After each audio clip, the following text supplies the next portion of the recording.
E agora a gente vai falar sobre um assunto seríssimo, não que o descarte não seja, mas é outro tipo, relacionado aí à nossa saúde, que a gente está no Agosto Branco, que é o mês de conscientização do câncer de pulmão. Para a gente ter uma ideia da seriedade do assunto, dados do INCA, o Instituto Nacional do Câncer, apontam que esse tipo de câncer é o segundo tipo mais comum, gente, entre os homens. Então, para saber mais informações, eu recebo aqui no estúdio agora o médico oncologista André Moreno. Boa tarde, André, bem-vindo ao Ver Mais. Boa tarde, Tatá. Boa tarde, telespectadores do Ver Mais. É um prazer, uma honra prazer é nosso. ser convidado para esse momento falar sobre esse assunto, né? Bem, é o segundo tipo mais comum entre os homens, entre as mulheres ali, eu vi que é o quinto. Exato. Assustador. Isso a nível global, né? Exatamente. Não é nem no Brasil. O Brasil, ele reflete esses índices muito semelhante aos dados internacionais, né?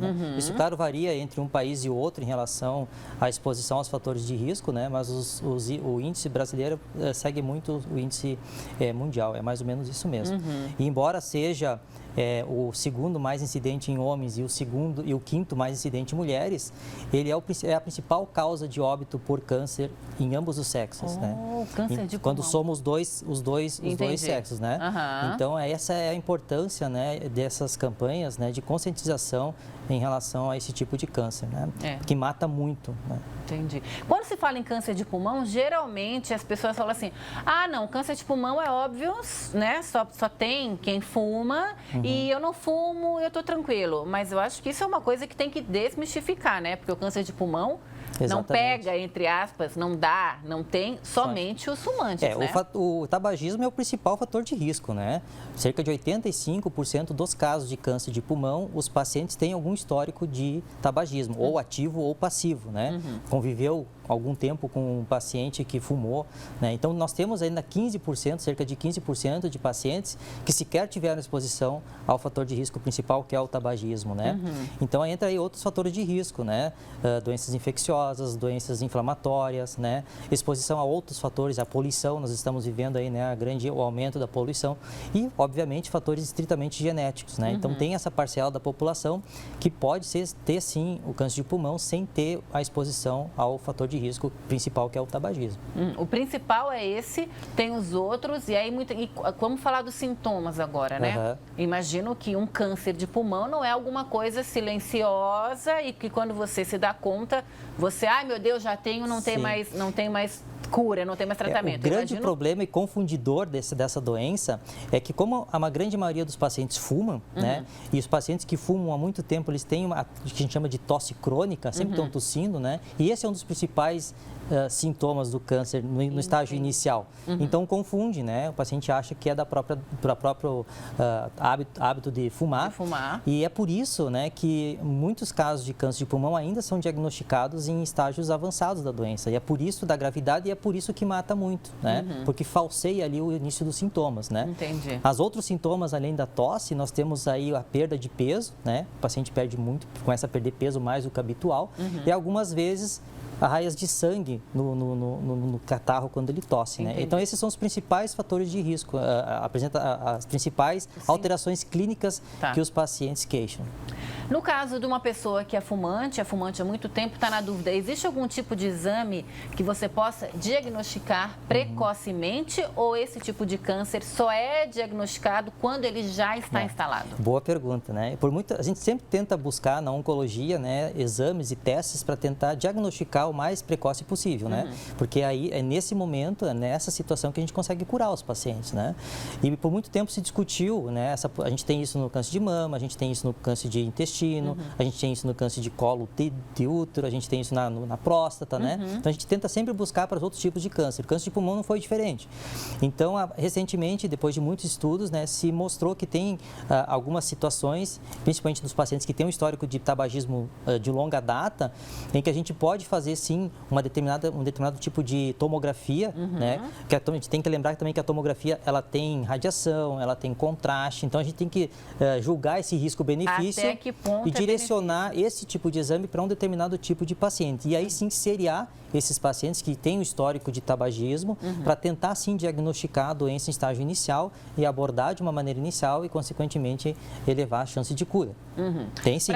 Tem como O fazer. grande problema também, como a gente trabalha com pacientes que não têm condições ou que não são cobertos por planos de saúde, é a acessibilidade a esse tipo de exame. Que eu ia te perguntar agora. Então, nós temos, né, o câncer de cólon do intestino. A gente tem bem determinado já que a triagem com colonoscopia salvam vidas, né? Só que não tem para todo mundo. E, ao mesmo tempo, a triagem também para câncer de pulmão em estágio inicial. A gente não tem exame para todo mundo, né? Mas esse isso seria é ideal. acessível pelo SUS?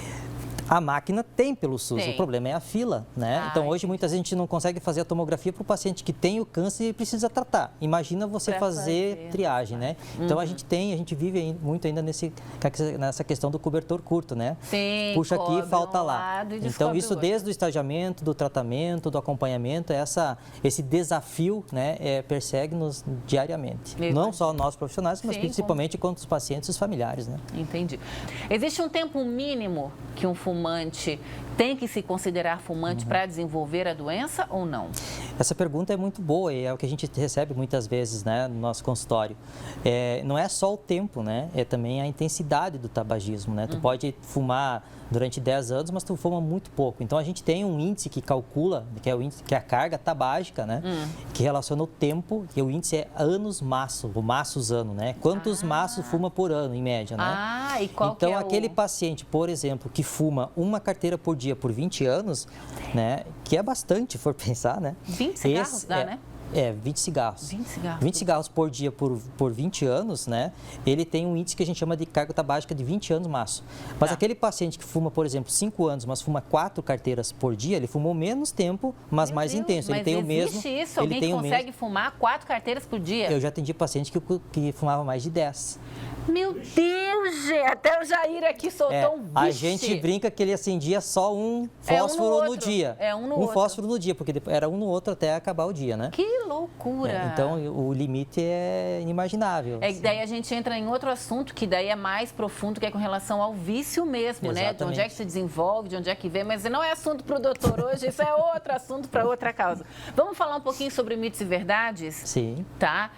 A gente vê muita gente dizendo, eu não fumo cigarro normal, mas eu tenho cigarro eletrônico, eu fumo narguilé, eu fumo charuto, cachimbo, que é mais suave. É mito ou é verdade? Causa câncer também? Causa câncer também, isso é um mito, né? Todas aquelas substâncias tóxicas, independentemente da origem que você inala para o pulmão, vai lesionar células e essas lesões, elas podem predispor alguma célula a mutar e desenvolver o câncer. Então, não é só cigarro, fumaça, né? Mas podem ter substâncias químicas, por exemplo, né? Venenos. E são quantas que tem no cigarro, só para a gente lembrar? 4.700 e poucas substâncias químicas, né? Então, apenas. Basta uma dessas, né, para se tornar carcinogênica, né? Desenvolver o câncer. Então, realmente, o cigarro é muito danoso à nossa saúde. E não é só o câncer de pulmão, né? Aproveitando, né?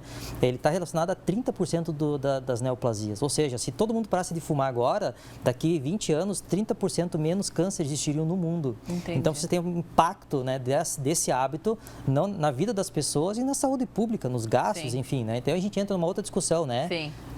De gastos públicos, né? Vai puxando para cá, vai puxando para lá. Vale a pena liberar o cigarro para arrecadar imposto e esse imposto, será que cobre depois todo tipo de tratamento necessário? Provavelmente não, porque cada vez mais o tratamento está se tornando cada vez mais caro, né? E as pessoas não estão tendo acesso. Então, realmente essa balança não pesa para o lado ruim do paciente. Entendi. Então, por isso que é importante esse tipo de campanha para não fumar. Porque se você tiver o câncer, e tiver a sorte de ter o diagnóstico precoce, você cura, né? Agora, se você não tiver a sorte, você vai ter uma doença avançada e você não vai ter acesso ou vai ter dificuldade de ter acesso ao melhor tratamento. Bem, como a gente estava falando aqui no intervalo, a princípio, todos os cânceres têm tratamento. Exatamente, sempre tem, né? Sempre e tem cura, é uma coisa que Sim. tem que ficar sempre em mente, falo para meus alunos também, né? E para os pacientes, Sim. câncer tem cura, a primeira coisa que tem que ficar na mente, né?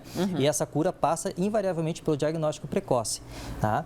Embora hoje, né, a oncologia também está passando por uma revolução gigantesca em relação ao tratamento das doenças avançadas, em que a gente também consegue curar pacientes com doença avançada, espalhada, né? Olha. Mas, de novo, para conseguir esse êxito, de você conseguir esse tratamento, essa cura, esse índice de cura, invariavelmente vai passar por tratamentos extremamente caros que a população não tem acesso. Então, é muito mais fácil para prático e barato prevenir, Prevenir do que né, remediar. do que remediar, fazendo valer aquela velha máxima popular. Sempre vale. Outro assunto aqui que estava falando com relação aos agrotóxicos, né? Não é o tabaco que cansa, mas o agrotóxico pode causar também câncer de pulmão? Com certeza. Inclusive tem um trabalho que foi apresentado e realizado por um colega meu lá de Gil, Fábio Frank, né, uma referência aí brasileira e mundial em câncer também, em relação à pesquisa, em que associou, né, naquela região do noroeste do Rio Grande do Sul, onde eu também venho, sou de natural de Juí, se usa muito agrotóxico, né, e aí o índice não só de câncer de pulmão, mas de outros tipos de câncer também está muito elevado. Então é a falta da proteção, não necessariamente o agrotóxico, né, mas a gente sabe que o povo não acaba relaxando, né, nas medidas preventivas, né? E aí isso invariavelmente cai dentro daquele grupo dos 15% dos casos de câncer de pulmão que não estão relacionados ao tabagismo, estão relacionados às outras coisas, não né? dá para falar, não fumo, tô exatamente, poluição, doenças genéticas, doenças inflamatórias, tem doenças inflamatórias pulmonares, né, que com o tempo pode desenvolver o câncer. Nessas situações também é interessante que o paciente, uma vez tendo o diagnóstico dessas doenças, tenha um acompanhamento com o seu médico regularmente para que consiga ser feito o diagnóstico de forma precoce. Entendi. E aí, para a gente finalizar, então, a gente falou que é melhor prevenir do que remediar. Para a pessoa que está na dúvida, né, com esses sintomas que a gente falou, que é o quê? Uma tosse, o sangue e tudo mais. Perdeu o peso, procure seu médico. Como eu sempre falo por aqui, né, toda vez que a gente traz um médico, não quer dizer que você está na dúvida, pode suspender a consulta, não, porque ele foi no Ver Mais. Não. O importante, então, doutor, é, em caso de dúvidas, procure seu médico. Exatamente. E uma outra coisa que a nossa briga também é contra a internet, né?